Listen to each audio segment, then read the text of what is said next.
Waalaikumsalam warahmatullahi wabarakatuh. Dalam rahmat Allah. Buya, saya ada pertanyaan. Bagaimana self love? Maksud self love ini cinta diri dalam Islam. Cinta? Diri dalam Islam. Sebentar. Self love. Cinta diri. Cinta diri? Dalam Islam. Boleh tak? Boleh tak? Mencintai diri? Ya, dalam Islam. Baik. Baik. Ada ini penting nih supaya tidak ada bagaimana orang egois nanti ada tidak. Kalau orang mencintai dirinya diajarkan di dalam Islam. Sehingga kita pun tidak boleh menjerumuskan diri kita. Mencintai diri sehingga menjadikan kerinduan kita untuk menyelamatkan diri kita. La tulqu bi'aidikum ila tahlukati, jangan kau siksa dirimu, jangan kau jerumus dalam kehancuran. Mencintai diri. Tapi mencintai diri ada rambunya, tidak boleh mencintai diri sehingga menuruti kemauan diri mengalahkan sesuatu yang sudah diatur dalam rambu-rambu syariat. Sehingga mengalahkan cinta kepada Nabi. Bahkan sebetulnya mencintai Nabi itu pun untuk keselamatan diri. Keselamatan diri. Kita tidak usah bicara tentang pembahasan ahli tasawuf yang tingkat tinggi. Kita orang awam. Tasawuf saya bukan ini karena Allah. Iya betul, itu adalah orang pangkat. Itu makom, nggak bisa dibuat-buat. Tapi sebetulnya secara umum kita ini di saat menghindar dari dosa itu menyelamatkan diriku anfusakum agar saya nggak masuk neraka. Yang nggak boleh adalah membela diri lalu melanggar syariat. Mencari kesenangan diri, mencintai diri, lalu dia melawan syariat, itu tidak diperkenankan. Menjaga diri harus dong, mencintai diri. Dan mencintai itu ada, Sayyidina Umar bin Khattab mencintai dirinya. Sampai mengatakan, Sayyidina Umar bin Khattab mengatakan, ya Rasulullah, sungguh aku cintai, lebih daripada siapapun, kecuali kepada diriku sendiri. Loh. Kepada diriku sendiri. Berarti mencintai diri itu ada. Engkau sungguh aku cintai ya Rasulullah melebihi siapapun kecuali kepada diriku sendiri. La ya Umar. La belum. La yu'minu ahadukum hatta akuna ahabba ilaihi min walidi wa waladi wan nasi wa nafsihi lati baina jambahi. Termasuk melebihi daripada dirinya sendiri. Kemudian saya tidak mengatakan sekarang aku mencintaimu ya Rasulullah melebihi daripada diriku sendiri. Baru Rasulullah mengatakan al-an. Artinya mencintai diri itu ada. Tapi enggak boleh mengalahkan Rasulullah. Maksudnya begini, saya ingin melakukan sesuatu, Rasulullah melarang, Nabi dong didahulukan. Tapi sesuatu yang aku senangi, Rasulullah nyuruh lakukan. Nikah, sudah nikah belum? Sudah kan? Sudah. Alhamdulillah, itu kan perintahkan. Lalu perintahnya apa lagi? Indah lagi, sesuai dengan hawa nafsumu. Apa itu? Mesra dengan suami, bahagia dengan suami, ya enggak? Cocok atau tidak? Suaminya indah kan? Nah, indah. Lah itu mencintai diri, tapi sesuai dengan petunjuk Allah dan Rasulnya. Lakukan. Saya ingin melampiaskan syahwat yang haram. Oh jangan. Rasulullah melarang, saya jauhi. Sah. Dan harus menjaga diriku, anfusakum wa ahlikum nar. Diriku, keluarga dan sebagainya. Mungkin memang nanti ada orang tenggelam dalam kecintaan kepada Allah, lalu tidak mikir dirinya sendiri. Ini di luar kemampuan. Itu adalah namanya majdub. Allah yajtabi ilaihi ma yasha. Dia tidak menyadari itu semuanya. Selagi kita belum sampai makom itu gak usah pura-pura saya dengan Allah. Malas dia sama suaminya, malas sama istrinya. Alasannya apa? Saya dengan Allah. Gak mau cari nafkah. Allah. Ini penyakit. Gak begitu. Sehingga kita merayu. Zahir kita itu adalah memang kita egois banget. Sampai urusan surga. Kita nolong orang pengennya surga untuk aku. Ini kan begitu. Tapi diizinkan asalkan jangan melakukan kezaliman kepada orang. Agar hidup kita indah. Sederhana sekali. Kuatkan kerinduan kepada Allah dan Rasulnya. Mencintai diri boleh, menjaga diri harus. Nggak boleh kita merusak diri kita sendiri. Bahkan sampai digambarkan dalam satu cerita bahwasanya kalau ada orang melakukan kemaksiatan suruh ngambil lilin. Coba masukkan tanganmu ke atas lilin. Jika engkau kuat, bolehlah kau maksiat. Kurang lebih begitu. Baru menyentuhkan tangannya ke lilin sudah kepanasan.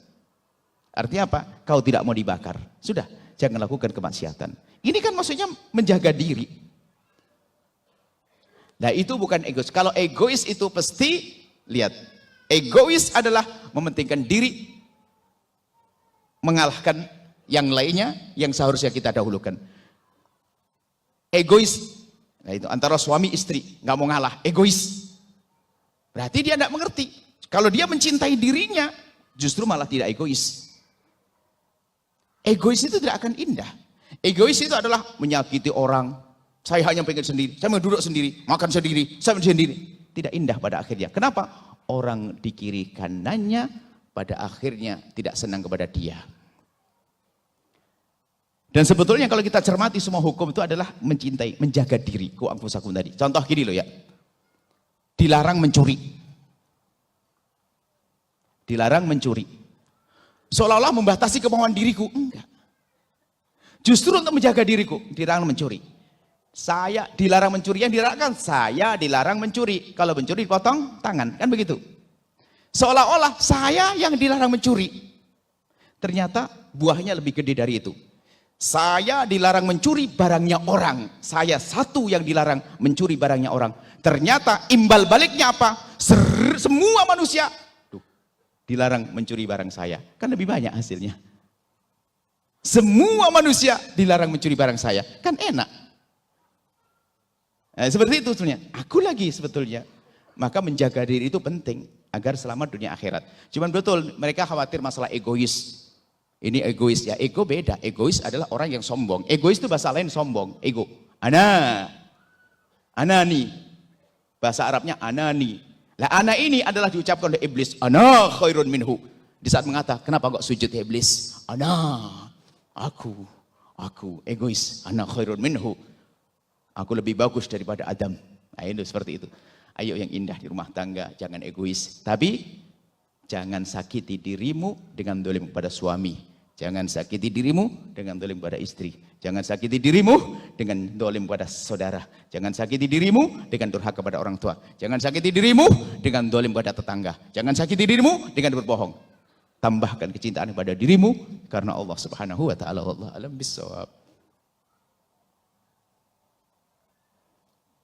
Allah, Buya ada satu soalan lagi. Buya, apakah maksud rambu-rambu? Wah iya, lupa kalau kita. Karena sudah merasa mereka ngerti bahasa jomblo, akhirnya saya keluar bahasa rambu-rambu. Coba jomblo diam tok, saya nggak keluar rambu-rambu tadi. Rambu-rambu ini adalah batasan-batasan. Rambu-rambu lalu lintas. Waduh, betul kelewat tadi ngomong di mana dari rambu-rambu. Jadi dalam hidup ada rambu-rambu, ada batasan-batasan, ada aturan-aturan, rambu-rambu. Jadi kalau hidup nggak pakai rambu-rambu, kayak binatang. Biar tahu rambu-rambu. Sudah nggak usah. Besok rambu-rambu, hafal ya. Batasan-batasan. Rambu-rambu, jomblo. Rambu-rambu adalah batasan-batasan. Jadi di rumah kita harus ada batasan-batasannya. Mestinya dari tadi ditanya supaya tidak kelewat ini. Masya Allah, diem dok seperti tahu Masya Allah. Cuman boleh ditafsiri macam-macam, nggak berbahaya kok. Oke, maksudnya jadi batasan hidup di rumah tangga harus ada batasannya, keluarga ada batasannya. Kemudian pesan terakhir adalah tolong, jika engkau menemukan kekurangan pada pasanganmu, jangan kau sebut sampai engkau mati. Jika engkau menemukan kekurangan pada pasanganmu, jangan kau sebut sampai kau mati. Jadi kekurangan dalam urusan zahir fisik. Karena kadang-kadang kita menyakiti.